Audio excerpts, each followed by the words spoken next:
Hi friends, അസ്സാം വലൈക്കും. ഇന്ന് ഞാൻ വന്നിട്ടുള്ളത് മാംഗോ കേക്കിൻ്റെ റെസിപ്പി ആയിട്ടാണ്. ഇത് ഓവൻ ഇല്ലാതെയാണ് ചെയ്തിട്ടുള്ളത്. അതുപോലെ ഇതിലേക്ക് മുട്ടയും ചേർത്തിട്ടില്ല. വളരെ ഈസി ആയിട്ട് എല്ലാവർക്കും തന്നെ ഉണ്ടാക്കിയെടുക്കാൻ പറ്റിയ ഒരു കേക്കാണ്. കുട്ടികൾക്ക് പോലും തയ്യാറാക്കാൻ പറ്റിയ ഒരു ടേസ്റ്റി ആയിട്ടുള്ള നല്ല മോയിസ്റ്റ് ആയിട്ടുള്ള ഒരു കേക്കാണ്. അപ്പോൾ ഈ കേക്ക് എങ്ങനെയാണ് ഉണ്ടാക്കുന്നതെന്ന് നോക്കാം. അതിനു മുമ്പായിട്ട് ഹംലൂസ് കിച്ചൺ ആദ്യമായിട്ട് ആരെങ്കിലും കാണുന്നുണ്ടെങ്കിൽ സബ്സ്ക്രൈബ് ചെയ്യാൻ മറക്കരുത്. എന്നിട്ട് തൊട്ടടുത്ത് കാണുന്ന ബെല്ലൈക്കണും പ്രസ് ചെയ്ത് ഓൾ എന്നുള്ള ഓപ്ഷൻ സെലക്ട് ചെയ്യാനും മറക്കരുത്. അപ്പോൾ ഇതിനായിട്ട് ഞാനിവിടെ ഒരു മാങ്ങ എടുത്തിട്ടുണ്ട്.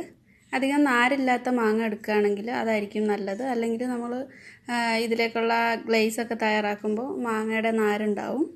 അപ്പോൾ അത് കട്ട് ചെയ്തിട്ട് ഒരു മിക്സിയുടെ ജാറിലിട്ട് കൊടുത്തിട്ട് നന്നായിട്ട് പ്യൂരി ആക്കി എടുക്കാം. അപ്പോൾ ഇത് നന്നായിട്ട് അരച്ചെടുത്തിട്ടുണ്ട്. ഇതൊരു പാനിലേക്ക് ചേർത്ത് കൊടുക്കാം.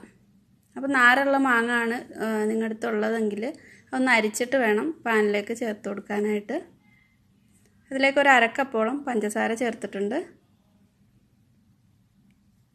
ഇനി ഇത് നന്നായിട്ട് മിക്സ് ചെയ്തിട്ട് ഒരു ലോ ഫ്ലെയിമിലിട്ടിട്ട് നന്നായിട്ട് കുറുക്കിയെടുക്കാം.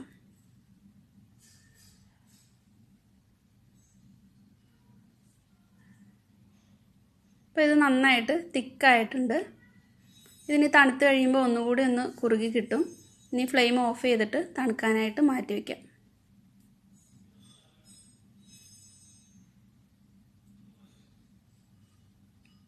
ഇനി കേക്ക് ഉണ്ടാക്കാനായിട്ട് ഒരു പാത്രം ചൂടാകാനായിട്ട് വെച്ചിട്ടുണ്ട്. ഒരു 5-10 മിനിറ്റ് ചൂടാക്കിയെടുക്കാം. നന്നായിട്ട് തന്നെ ചൂടാക്കണം. ഒരു ബൗളിലേക്ക് ഒരു 1/4 കപ്പോളം പൊടിച്ച പഞ്ചസാര ചേർത്തിട്ടുണ്ട്. ഇനി ഇതിലേക്ക് ഒരു 1/4 കപ്പ് വെജിറ്റബിൾ ഓയിൽ, ഏതെങ്കിലും സൺഫ്ലവർ ഓയിലാണ് ഞാൻ ചേർത്തിട്ടുള്ളത്. അതിലേക്ക് കുറച്ച് വാനില പൗഡർ ചേർത്തിട്ടുണ്ട്. അപ്പോൾ എസൻസ് ആണെങ്കിൽ അത് ചേർത്ത് കൊടുത്താലും മതി. ഇനി ഇതിലേക്ക് 1 കപ്പോളം പാലെടുത്തിട്ടുണ്ട്. 250 ml കപ്പിൽ 1 കപ്പ് പാലുണ്ട്. ഇത് ഒരു 1/4 കപ്പിൽ കൂടുതൽ ഇതിലേക്ക് ഒഴിച്ചു കൊടുത്തിട്ടുണ്ട്. എന്നിട്ട് ഇത് നന്നായിട്ട് മിക്സ് ചെയ്തെടുക്കാം.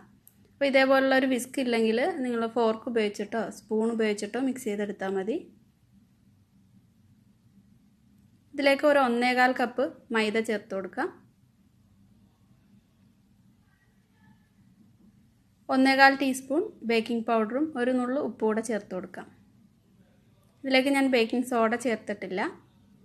എല്ലാം കൂടെ കട്ടയില്ലാതെ നന്നായിട്ട് ഒന്ന് മിക്സ് ചെയ്തെടുക്കാം. അപ്പോൾ ഇതെല്ലാം നന്നായിട്ട് മിക്സ് ചെയ്തെടുത്തിട്ടുണ്ട്.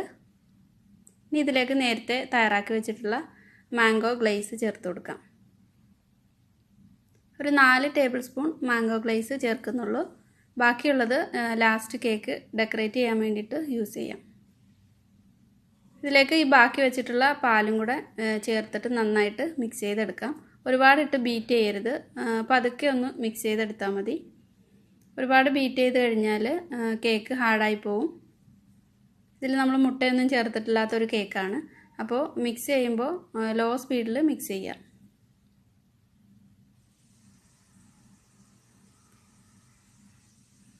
അപ്പോൾ ഇത് നന്നായിട്ട് തന്നെ എല്ലാം മിക്സ് ചെയ്തെടുത്തിട്ടുണ്ട്.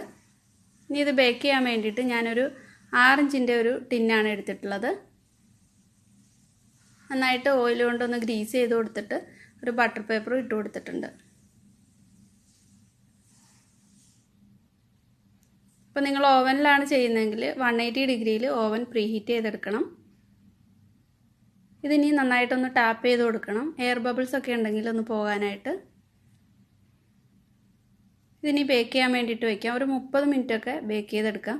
ഒരു മീഡിയം ലോ ഫ്ലെയിമിനും ഇടയ്ക്കായിട്ട് വെച്ച് കൊടുത്തിട്ട്. ഓവനിലാണെങ്കിലും 30 മിനിറ്റൊക്കെ മതിയാവും 180 ഡിഗ്രിയിൽ.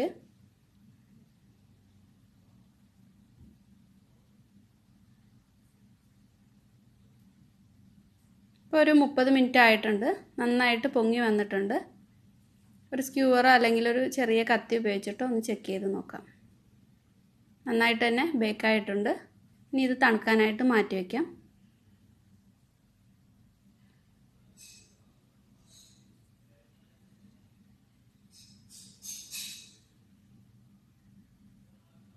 ബട്ടർ പേപ്പറും മാറ്റിയിട്ടുണ്ട്. നന്നായിട്ട് തണുത്തിട്ട് ഇതിൻ്റെ മുകളിലായിട്ട് ഗ്ലേസ് ഒഴിച്ചു കൊടുക്കാം. ഇപ്പോൾ കേക്ക് നന്നായിട്ട് തണുത്തിട്ടുണ്ട്. ഇതിൻ്റെ മുകളിൽ നിന്നും കുറച്ച് ഭാഗം ഒന്ന് കട്ട് ചെയ്തെടുക്കുന്നുണ്ട്, ഒന്ന് ഫ്ലാറ്റായിട്ട് കിട്ടാൻ വേണ്ടിയിട്ട്. എന്നിട്ട് ഇതിൻ്റെ മുകളിലായിട്ട് നേരത്തെ തയ്യാറാക്കിയിട്ടുള്ള മാംഗോ ഗ്ലേസ് ചേർത്ത് കൊടുക്കാം. നമ്മൾ ചോക്ലേറ്റ് ഗനാഷൊക്കെ ചെയ്തെടുക്കുന്ന പോലെ തന്നെയാണ് ഈ ഒരു ഗ്ലേസ് ഉള്ളത്. ഇനി ഇതിൻ്റെ മുകളിലായിട്ട് കുറച്ച് ചോക്ലേറ്റ് ഗനാഷ് ഇട്ടൊന്ന് ഡെക്കറേറ്റ് ചെയ്യുന്നുണ്ട്. ഇതെൻ്റെ അടുത്ത് ഉള്ളതുകൊണ്ട് ഞാൻ ചെയ്തിട്ടുള്ളതാണ്. ഇത് ഓപ്ഷനിലാണ്, ഇല്ലാതെ നിങ്ങൾക്ക് മാംഗോ ഗ്ലേസ് മാത്രം വെച്ചിട്ടും കേക്ക് കട്ട് ചെയ്തിട്ട് സെർവ് ചെയ്യാം. ഇനി ഇതിൻ്റെ മുകളിലായിട്ട് ഒരു മാങ്ങയുടെ പകുതി ഒന്ന് കട്ട് ചെയ്തിട്ട് ഡെക്കറേഷന് വേണ്ടിയിട്ട് വെക്കുന്നുണ്ട്. അപ്പോൾ ഈസി ആയിട്ട് എല്ലാവർക്കും തന്നെ ചെയ്തെടുക്കാൻ പറ്റിയ ഒരു എഗ്ലെസ് ആയിട്ടുള്ള മാംഗോ കേക്കാണ്. എല്ലാവരും ട്രൈ ചെയ്ത് നോക്കുക. ഇതിൻ്റെ ഉള്ളൊക്കെ നല്ല സോഫ്റ്റാണ്, നല്ല ടേസ്റ്റി ആയിട്ടുള്ള ഒരു കേക്കാണ്. ട്രൈ ചെയ്ത് നോക്കിയിട്ട് ഫീഡ്ബാക്ക് അറിയിക്കുക. ഇഷ്ടമായിട്ടുണ്ടെങ്കിൽ എന്തായാലും ഷെയർ ചെയ്യാൻ മറക്കരുത്. അംലൂസ് കിച്ചൺ ആദ്യമായിട്ട് കാണുന്നവർ സബ്സ്ക്രൈബ് ചെയ്യാനും മറക്കരുത്. താങ്ക്